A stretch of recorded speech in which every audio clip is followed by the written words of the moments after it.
Assalamualaikum warahmatullahi wabarakatuh. Perkenalkan, nama saya Siti Aisyah dari kelas C, nomor induk taruna 2029343 dari program studi Diploma 4 Pertanahan tingkat 1. Kali ini saya akan membahas tentang sebuah buku yang berjudul Ngandagan Kontemporer, Implikasi Sosial Land Reform Lokal. Pengarangnya adalah Bapak Aristiono Nugroho, Bapak Tulus Subroto, Bapak Haryo Budiawan, yang diterbitkan oleh STPN Press pada tahun 2011. Tebal buku ini 170 halaman yang terbagi menjadi 5 bab. Berikut ini adalah buku yang berjudul Ngandagan Kontemporer, Implikasi Sosial Land Reform Lokal. Dalam buku ini menjelaskan tentang implikasi sosial land reform lokal yang telah ditetapkan sejak tahun 1947 hingga saat ini. Desa Ngandagan merupakan salah satu desa di Kecamatan Pituruh, Kabupaten Purworejo, Provinsi Jawa Tengah. Desa ini telah diteliti sebanyak 6 kali, khususnya penelitian keempat dan kelima, lalu keenam dilakukan oleh pihak Sekolah Tinggi Pertanahan Nasional. Pada penelitian keempat, melalui penelitian sistematis, STPN bekerja sama dengan Sains dan PKA IPB.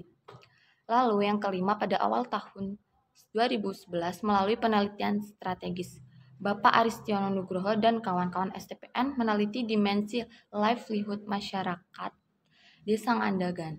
Dan yang terakhir pada pertengahan tahun 2011 melalui penelitian sistematis, STPN bekerja sama dengan sains dan lembaga-lembaga swadaya masyarakat untuk meneliti dinamika sosial ekonomi dan upaya rekonstruksi Desa Ngandagan.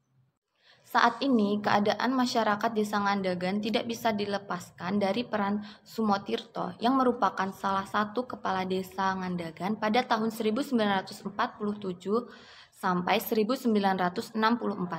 Pada waktu itu, Sumotirto telah mengambil alih tanah darat milik asisten Wendana Kusuma Mangun Harjo Besali seluas 11 hektar karena terlantarkan oleh pihak yang bersangkutan. Kemudian 1 hektar dibagikan kepada warga masyarakat Desa Kapiteran dan yang 10 hektar dibagikan kepada warga Desa Ngandagan. Tanah ini disebut dengan Tanah Siten. Sumotirto juga menetapkan suatu kebijakan kepada masyarakat Desa Ngandagan bahwa setiap warga Desa Ngandagan yang memiliki tanah seluas 300 ubin wajib menyerahkan 90 ubin kepada pemerintah Desa Ngandagan untuk diredistribusikan kepada 2 keluarga petani yang tidak memiliki tanah untuk digarap. Masing-masing keluarga mendapatkan 45 ubin. Land reform ala Ngandagan dicirikan dengan adanya kulian dan buruh kulian. Kulian adalah orang yang memiliki tanah 300 ubin. 1 ubinnya itu sama dengan 14 meter. Kemudian diambil hak garapnya seluas 90 meter oleh pemerintah desa untuk diserahkan kepada petani yang tidak memiliki tanah. Sedangkan buruh kulian adalah orang yang tidak memiliki tanah dan menerima hak garap atas tanah tersebut. Akan tetapi, hak milik atas tanah tersebut masih atas nama kulian, meskipun hak garap atas tanahnya sudah menjadi milik buruh kulian. Land reform ala Ngandagan memberikan warna pada livelihood masyarakat Desa Ngandagan. Livelihood adalah suatu cara untuk mendapatkan sejumlah uang yang akan digunakan untuk memenuhi kebutuhan hidup. Dalam konteks NKRI Land Reform ala Ngandagan yang diterapkan sejak tahun 1947 bersesuaian dengan 4 prinsip pertanahan yang dikelola oleh masyarakat Ngandagan yang telah diupayakan agar mampu berkontribusi dalam hal 1. Kesejahteraan masyarakat, 2. Keadilan pemanfaatan, penguasaan, dan pemilikan tanah, 3. Keberlanjutan sistem, 4. Tata kehidupan bersama yang harmonis. Masyarakat Desa Ngandagan memilih livelihood bukan karena sesuatu yang muncul secara tiba-tiba. Terdapat 3 dimensi utama yang berkaitan dengan livelihood, yaitu dimensi hukum, dimensi sosial, dan dimensi keuangan. Dari ketiga dimensi tersebut mendorong terjadinya livelihood. Dalam konteks kekinian, livelihood dibangun pasca land reform ala Ngandagan yang dibangun di atas basis pertanian dan non-pertanian. Sementara itu, dalam konteks keuangan, livelihood berkaitan dengan penggunaan tanah suatu desa, seperti penggunaan tanah berupa pemukiman, berupa sawah, dan berupa tegalan. Dalam konteks livelihood, diketahui bahwa farm bagi warga desa Ngandagan memiliki arti penting. Farm di sini tidak hanya berarti pertanian, akan tetapi di sini memiliki istilah-istilah turunan seperti on-farm, off-farm, dan non-farm. Masyarakat desa Ngandagan memiliki aktivitas yang berkaitan dengan sistem pertanian. Aktivitas tersebut memperlihatkan adanya strategi livelihood masyarakat desa Ngandagan. Strategi ini meliputi 1. Strategi on-farm. Strategi livelihood mengenai kegiatan di tanah pertanian. Kedua, strategi off-farm. Strategi livelihood yang membahas aktivitas di luar tanah pertanian. Akan tetapi masih terdapat kaitan dengan pertanian. Ketiga, aktivitas non-farm. Strategi livelihood yang berbasis pada berbagai aktivitas yang tidak berkaitan dengan pertanian. Dapat diketahui apabila dengan menggunakan satu strategi masih belum bisa memberikan kesejahteraan bagi anggota masyarakat, maka dapat memadukan 2 atau 3 strategi yang ada. Misalnya, ketika strategi on-farm gagal dalam memberikan kesejahteraan, dapat juga memadukan dengan strategi off-farm atau non-farm. Tetapi, apabila kedua strategi tersebut masih saja gagal, bisa memadukan ketiga strategi itu. Baiklah, marilah kita membahas dari masing-masing strategi. Strategi on-farm di sini mengarah pada masa Sumotirto.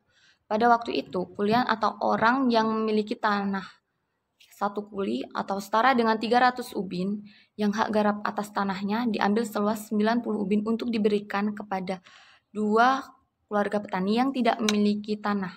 Dalam hal ini, kulian tidak lagi memiliki kewajiban untuk melakukan kerigan atau kerja bakti dan ronda malam, karena sebagian hak garap atas tanahnya sudah diserahkan kepada pemerintah desa Ngandagan untuk diserahkan kepada masyarakat yang tidak memiliki tanah.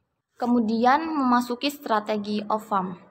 Strategi off-farm di sini ada 3. Pertama itu tebasan dan bawon. Menjadi penebas atau bawon adalah strategi para petani desa Ngandagan untuk menghadapi dinamika sosial ekonomi di Ngandagan.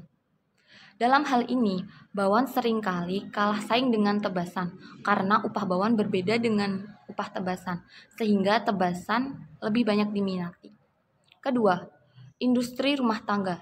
Industri rumah tangga yang ada di desa Ngandagan adalah industri tempe skala rumah tangga yang dilakukan oleh sepasang suami istri. Ketiga, usaha penyewaan alat.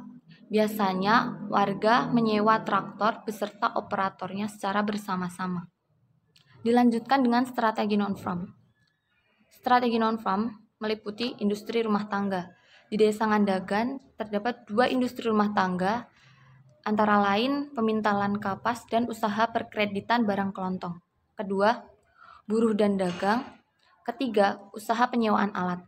Selain penyewaan traktor, ada juga yang menyewakan mesin perontok kedelai, penyewaan sound system serta diesel dan lain-lain. Keempat, PNS dan pensiunan PNS. Kelima, merantau. Hal ini dilakukan oleh masyarakat desa Ngandagan untuk mencukupi kebutuhan hidup. Biasanya mereka merantau di kota-kota besar seperti Jakarta, Bandung, Surabaya, dan bisa saja di luar negeri. Dalam ketersediaan hukum dan ruang, masyarakat desa Ngandagan sejak tahun 1947 atau 13 tahun sebelum lahirnya UU PA telah menerapkan semangat yang sama dengan substansi pasal 7 UU PA. Sehingga dalam dinamika sosial desa Ngandagan bahwa masyarakatnya telah menempuh strategi livelihood untuk mencukupi kebutuhan keluarga. Kaitan dengan hak dan kewajiban warga negara. Buku ini telah menjelaskan bahwa kesejahteraan masyarakat desa Ngandagan yang tujuan utamanya adalah adanya land reform lokal di desa Ngandagan. Sehingga apabila dikaitkan dengan hak dan kewajiban warga negara, maka akan berkaitan dengan 3 aspek dalam kehidupan, yaitu aspek sosial, aspek budaya, dan aspek ekonomi. 1. Aspek sosial. Para warga yang saling menghargai satu sama lain dan saling tolong-menolong menandakan bahwa kehidupan warga masyarakat di desa Ngandagan berjalan secara harmonis. Adanya hubungan kekeluargaan yang terbangun dengan baik di Desa Ngandagan membuat kehidupan sosial di Desa Ngandagan berjalan dengan baik. Kedua, aspek budaya. Di Desa Ngandagan telah melahirkan beberapa budaya yang diperlukan untuk dikembangkan dan harus dilestarikan oleh seluruh lapisan masyarakat. Sehingga nilai-nilai budaya tersebut dikenal oleh generasi penerus bangsa yang selanjutnya. Ketiga, aspek ekonomi. Kegiatan ekonomi di Desa Ngandagan berjalan cukup baik. Hubungan kekeluargaan yang baik antara warga Desa Ngandagan membawa dampak positif pada aspek ekonomi. Dengan adanya beberapa lapangan pekerjaan mampu melibatkan warga Ngandagan sebagai pekerja, sehingga para warga dapat saling memenuhi kebutuhan mereka masing-masing. Sekian presentasi yang bisa saya sampaikan. Apabila ada salah tutur kata, saya mohon maaf. Terima kasih. Wassalamualaikum warahmatullahi wabarakatuh.